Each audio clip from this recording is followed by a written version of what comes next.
भंडारा जिल्हा वार्षिक योजनेच्या जनसुविधा विकास कामात अनियमितता केल्याचा आरोप। भंडारा जिल्हा सरपंच संघटनेची जनहित याचिका।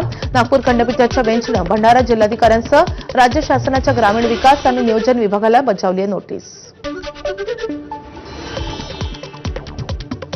जवळपास 250च्या वरती ग्रामपंचायतला 3 ते 5 वर्षापासून ते 10 वर्षापर्यंत जनसुविधेचा अद्याप निधी मिळालेला नाही आणि ही कामे वाटप करताना जिल्हा नियोजन समितीने रोटेशन पद्धतीने वाटप करण्यात आलेली नाही। उच्च न्यायालय नागपूर येथे जनहित याचिका जिल्हा सरपंच संघटनेच्या वतीने दाखल करण्यात आली।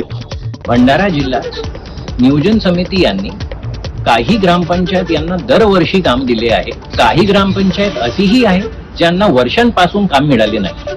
तर याच माननीय मुंबई उच्च न्यायालय नागपूर खंडपीठ यांनी नोटीस काढला आहे व पुढील सुनावणीपर्यंत प्रतिवादी यांना उत्तर सादर करण्यात व दस्तावेज सादर करण्यात हायकोर्टाने निर्देश पारित केला।